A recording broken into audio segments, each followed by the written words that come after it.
इथे आम्ही आहोत. आता सकाळी 11 पासून आतापर्यंत तुम्ही बघितले अनेक शेवटच्या माणसाला साथ घालून मी निघालो आणि त्याच्यामध्ये आनंद आहे की माझ्या लक्षात आहे की सगळे जवळजवळ 90% कामं ही मॅनमेड आहेत. म्हणजे मानवाने निर्माण केलेली, कोणीतरी आपल्या कर्तव्यापासून दूर गेलेला आहे, कोणी जाणून बुजून दुसऱ्याच्या म्हणजे संयमाचा अंत बघतोय. तो का बघतोय मला माहित नाही. कोणाला आर्थिक लाभ पाहिजे असेल, कोणाला तरी म्हणजे दुसऱ्यांना टॉर्चर करून स्वतःचं महात्म्य मोठं करायचं असेल. पण माझं म्हणणं आहे की हे चांगलं नाही. आणि आज मेजॉरिटी अधिकारी आज राहिले. आता सुनील पवार साहेब, भुजबळ साहेब सकाळपासून माझ्याबरोबर राहतात आणि सगळे आमचे फॉरेस्टचे रेपाल अनेक राजाले आमची ओएसडी. आता अजून आम्ही फ्रेश आहोत ना, काय थकलोय भागलोय. आणि माझं म्हणणं की गोरगरिबांचे अश्रू पुसण्याचं काम करेल त्या माणसाला परमेश्वर आपोआपच मार्ग दाखवेल. पाऊस राज्यभरात पाऊस मोठ्या प्रमाणात पडतो, पालघर म्हणा किंवा नवी मुंबई म्हणा. मी आज माननीय महापालिका आयुक्त कैलास शिंदे साहेबांना सांगितलं, सगळ्या यंत्रणा अलर्ट करा. वॉर्डमध्ये आपल्या अधिकाऱ्यांना गाड्या घेऊन फिरवा. म्हणजे सखल भाग असेल तर उंच टायरच्या गाड्या. माननीय पोलीस आयुक्त महोदयांशी सुद्धा मी बोललो आणि त्यांना पण सांगितलं की सगळ्या पोलीस यंत्रणा तुम्ही अलर्ट ठेवा. आणि म्हटलं आम्ही 24 तासात अलर्ट. सुदैवानं नवी मुंबई महापालिका क्षेत्रातली महापालिकेची यंत्रणा सुद्धा बरे काही उडदामाची कालेगोरे असतातच, काही अपवाद 100% चांगले लोक असू शकत नाही, म्हणजे ते अपेक्षा पण आहे. पोलीस यंत्रणा सुद्धा आणि सगळे प्रशासक यंत्रणा आज म्हणजे हाक मारली तर कुठल्या डिपार्टमेंटचा अधिकारी नाही असं नाही झालं. किंबहुना लीड बँक असते आपल्या महाराष्ट्र म्हणजे बँक ऑफ महाराष्ट्र ही आपल्या जिल्ह्याची लीड बँक आहे.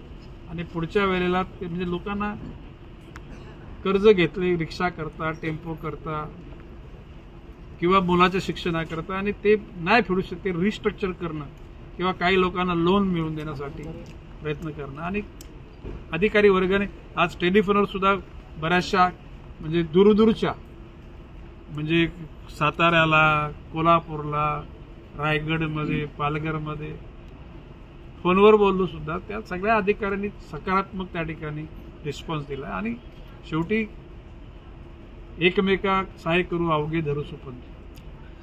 दादा, ठाण्याला तिसरा जनता दरबार होणार आहे आणि येत्या महापालिका निवडणुकांच्या अनुषंगाने कुठेतरी या जनता दरबारकडे पाहिलं जात आहे. नाही बघा, ते हे तुम्हाला माहिती आहे, गणेश नाईक आणि जनता दरबार ह्याचं एक अतूट नातं आहे. माझ्या मंत्रिपदाच्या कारकिर्दीमध्ये शिकण्याने जनता दरबार झाला. आता ठाण्याला 22 तारखेला जनता दरबार आहे, 20 तारखेला जव्हारला आहे आणि पुन्हा सप्टेंबर महिन्यामध्ये याच 15, 20, 25 तारखेच्या दरम्यान नवी मुंबईत जनता दरबार भरेल. आणि जनतेची हे बघा, इझिली कामं होत असतील तर लोक इथे कशाला येतील. कुठेतरी टफ आहे, कुठेतरी कोणी त्यांना मुद्दाम डावलतोय किंवा त्याचा छळ करतोय आणि म्हणून ते न्याय मागण्याकरता इथे येतात.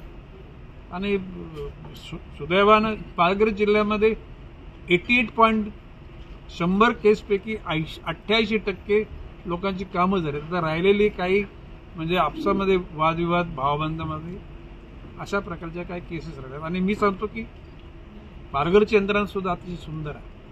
आता नवी मुंबईमध्ये सुद्धा आपले मिलिंदजी भारांबे पोलीस आयुक्त, त्यांच्या नेतृत्वाखाली सगळी पोलीस यंत्रणा, कैलासजी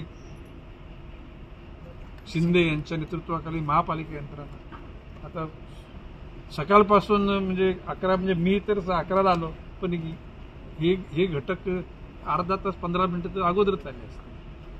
म्हणजे इतक्या मनपूर्वक लोकांची कामं करण्याकरता अधिकारी वर्ग तत्पर आहे आणि त्या गोष्टीचा मला आनंद आहे.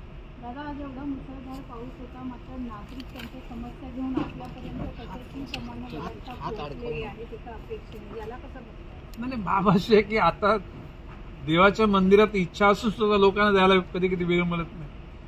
आपल्याकडे येतात म्हणजे आपण देव नाहीये, आपण माध्यम आहोत. म्हणजे जी समस्या सॉल्व्ह करणारे किंवा क्रिएट करणारे अशा घटकांच्या अनुषंगानं जनसामान्य जो त्रस्त आहे तो इथं येतो, त्याच्यातून मार्ग काढण्याचं.